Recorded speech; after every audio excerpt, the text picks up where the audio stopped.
Ukrainian officials say Russian missile strikes on the western Ukrainian city of Lyiv have killed 6 people.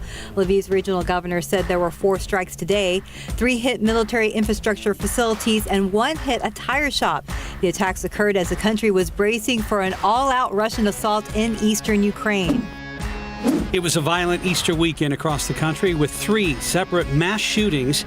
It began with a shooting at a mall in Columbia, South Carolina. Police believe an ongoing fight between multiple people led to the shooting. A judge has already granted bail to the only person arrested in that shooting so far.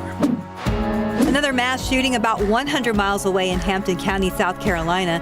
Gunfire broke out at a nightclub early on Sunday. The owners say someone fired up to 30 shots. 9 people were injured. Police have not released details on a suspect or a motive.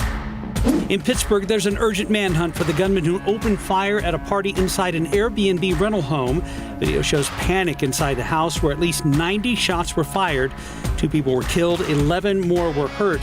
Mass shootings are up 66% in the U.S. in the last 2 years.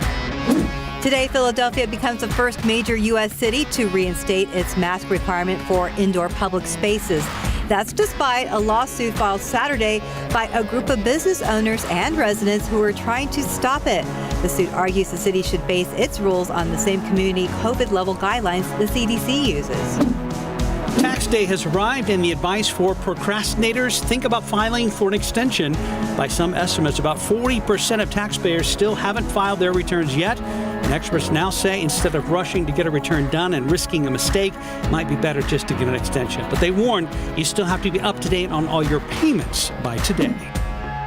Power bills could be going up across the country. Utilities from coast to coast are expected to invest $140 billion a year over the next couple of years to upgrade aging grids. That's the most in at least 20 years. Millions of Americans who dropped out of the workforce during the pandemic may never go back. Wall Street Journal says new research suggests about 3 million people don't want to return to work out of fears of illness or physical impairments. A lot of excitement in Boston right now as a 126th running of the Boston Marathon is underway. It's the first time in 3 years the marathon has returned to its traditional springtime Patriots Day holiday slot. This year's marathon features participants from all 50 states and 122 countries around the world. And that's today's 9 at 9.